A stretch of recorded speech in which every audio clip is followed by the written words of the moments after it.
Morning all. Thursday morning. I've already had to stop off at Smorages just to pick up a part for their mechanic Jordan, who's come here first thing. He our yard's on his way to work, so it made more sense for me to pick it up and drop it to him. So he's here just doing a service on one of the tractors. We've sent off the tankers, tank and digestate. We've got a trailer moving fibre, so we'll catch up with all of them later. And I'm pretty sure Andrew has already headed off with the plough, so we'll catch up with all of them today. Just want to say thank you all for watching and subscribing and liking the channel, and I'll keep the videos coming. So this is an exciting time. Finally got the drill on the back of the 6R250. Will's gonna look to hopefully drill some beet this afternoon, get the first of the beet in the ground. We've got about 40 acres to do down at Torrington that you've seen being spread. Dad's down there at the moment just power harrowing. Harry and Andrew ploughed it last week, at the start of last week, so hopefully by the end of the day we'll have some beet in the ground. So we've seen the drill getting put on the back of the 250, ready for some beet drilling. Obviously before the drill can go in the ground, got to work the ground down to a suitable seed bed. We're up at Torrington now, where last week you saw Andrew and Harry ploughing. Dad's up here power harrowing. You see fields behind me, they've been spread with lime this week. Spread with lime just to make sure the soil conditions are perfect for the beet that we're looking to grow. Dad left the yard this morning without the tractor driver's best friend, his grease cartridge, so I've brought that one up to him. So while we're here, we'll just have a quick watch of what he's up to. He's obviously in his 8R410 and he's got an 8 metre power harrow on the back. I do have the drone with me. It's a little bit windy, but we'll see how we go with that. Bit of onboard footage in the 410. You can see the dust is flying. I think a lot of it's lime. So we're going over these fields twice with a power harrow.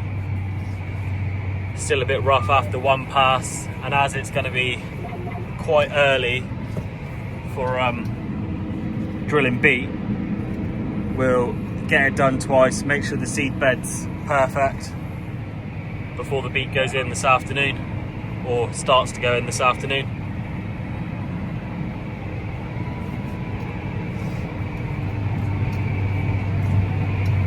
You can see from here how much the ground's dried out, even from last week when Andrew was ploughing this field.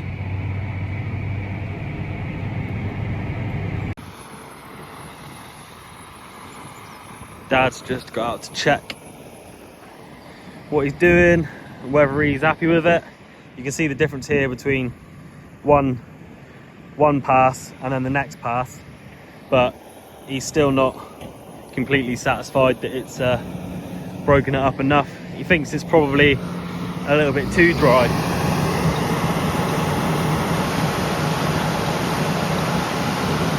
Thinks it's a bit too dry and it's just not breaking up enough.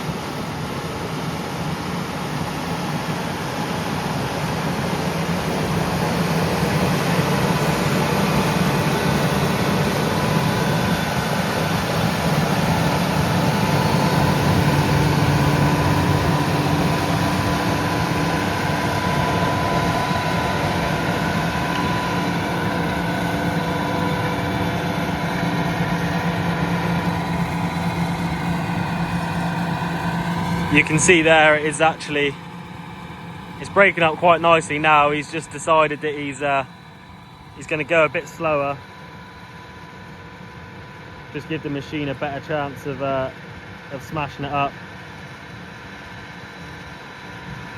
It's yeah, you can see the difference between one pass and two quite easily. But yeah, I imagine especially for this early drilling, we'll be giving everything 2 passes, and that second pass will be a real slow one, just to make sure the seed bed is as perfect as it can be, and hopefully that pays off come harvest time. When you're picking an early drill date, you want to give the crop the best chance it's got, considering the conditions might not be bang on perfect for it. Just thought I'd share some quick drone footage that I took with you. I know it's a scary thought, me flying the drone again, but she lives at the moment, so I thought I'll take the opportunity just to show you power harrowing from above and the difference that you can see in the ground from 1 pass to 2. You can see the far side of the field there has all had 1 pass, and either side of the tractor has had 2. The video gets a bit jumpy here because the connection back to my phone wasn't the best, but it gives you a good idea of the difference, how rough it looks in front of the tractor compared to what's coming out the back.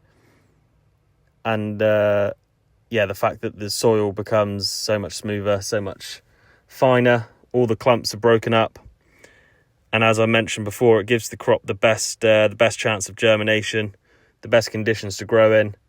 And especially on an early drilled crop, you just want to give it the best chance it's got. So running over it twice, or in certain areas of the field 3 times the power harrow, is definitely worth it come harvest time.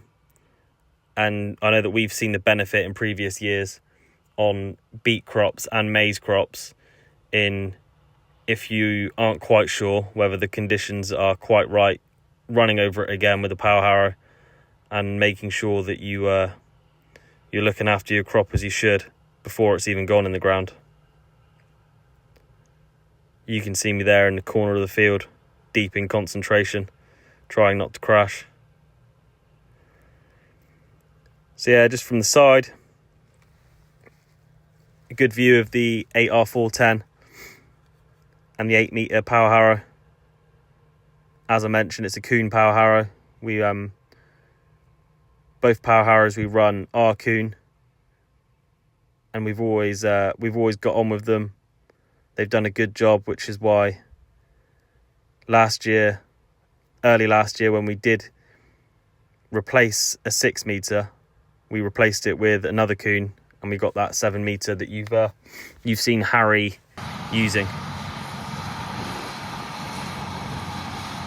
While Dad's power harrowing, Andrew is here at another block of land, you've not seen yet. He is ploughing before Swedes go in the ground.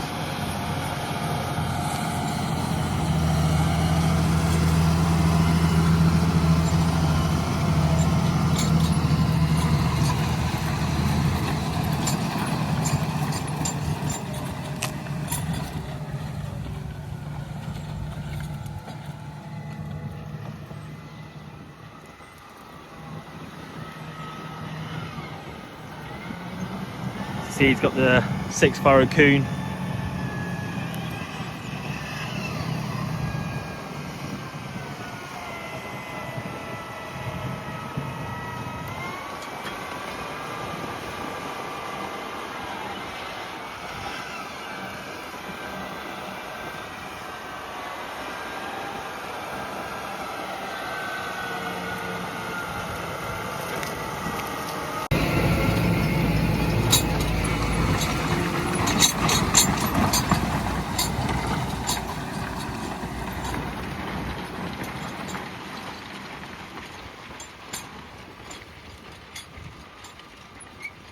So this is a 90-acre block of land that, like I say, will be going into Swedes shortly.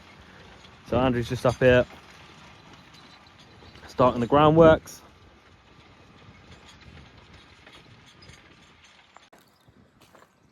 Just had a phone call to say that we've got a problem with the fast track. It's not a phone call you want to hear.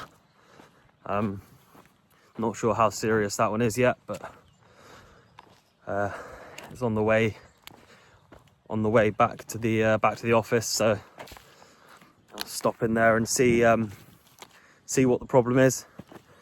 See whether we've got a mechanic on site yet to diagnose the issue. It's definitely not what you want to hear with a new tractor that's only, what, 3 months old. Hopefully it's nothing serious. Just the first drill fill up of the year. The variety we're sticking in is brick. See the seeds there.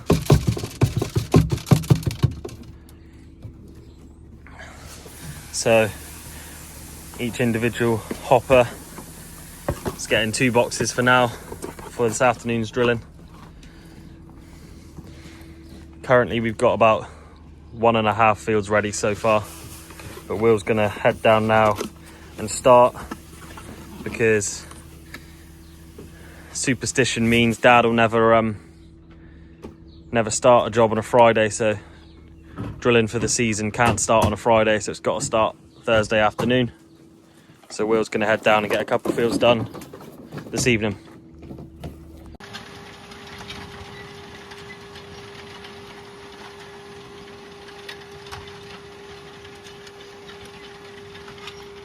So Will has now got his drill in the ground. It's the first bit of beet drilled this year.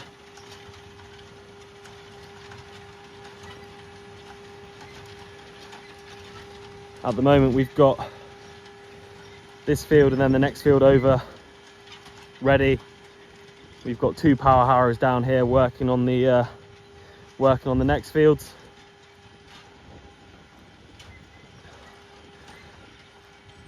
I think Will's probably going to go into the next field over and start there.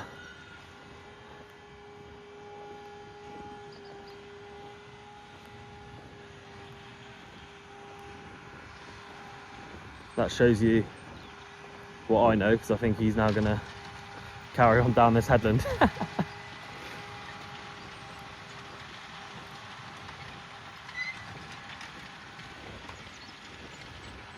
But it is good to see the beet going into the ground.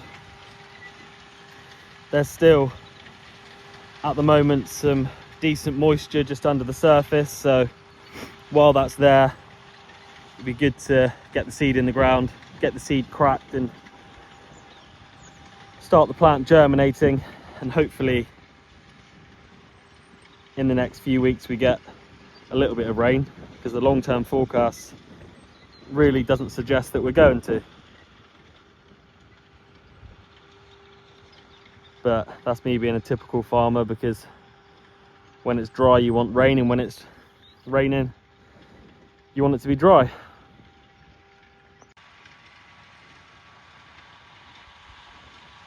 We'll just catch Will coming back up the far headland.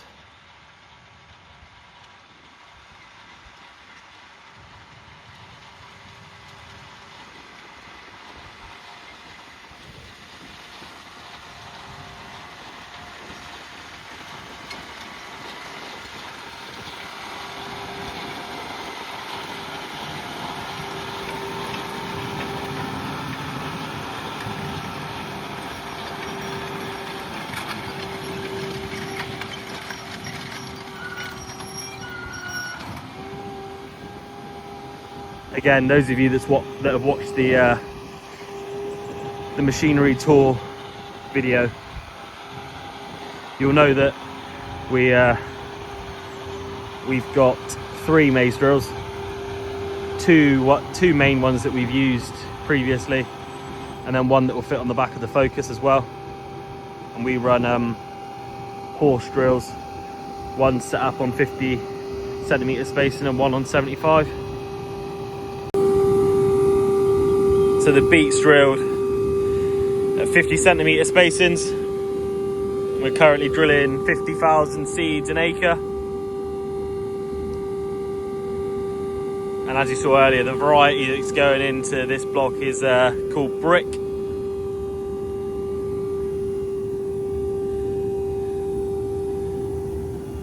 We know we're missing our marker disc, but Will's just said, thankfully, he's, we'll say, very good.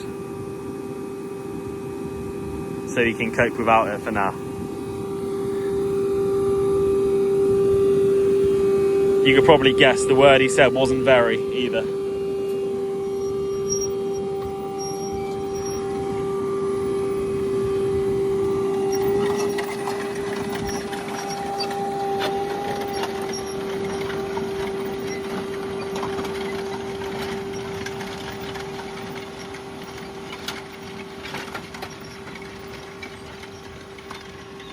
So that is beet drilling started. Hopefully within the next sort of 2 weeks we'll have that cleared off. I know that a few customers will probably be holding off till later in April, but of our own I imagine it'll be kind of 2 weeks and we'll be done and dusted with drilling beet for the year.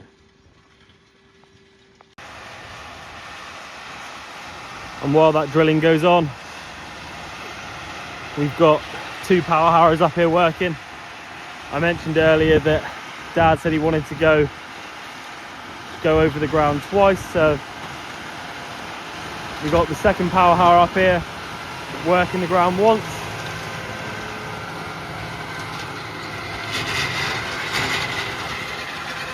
So the 7 meters going round, and then Dad is following on in the 8 meter, so that we can get that quality seed bed before drilling.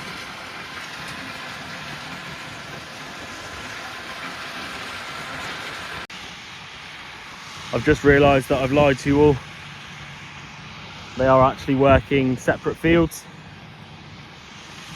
So I'm just walking back to the car, and Dad's in the next field over. So he's still here with the 8 meter Kuhn Power harrow, along with one of his biggest fans.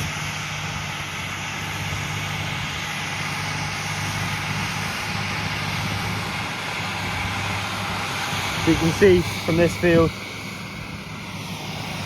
the job that the power harrow does, and actually there's still some good moisture there under the surface, so pretty ideal conditions for the seed to be going into, providing we don't get a hard frost.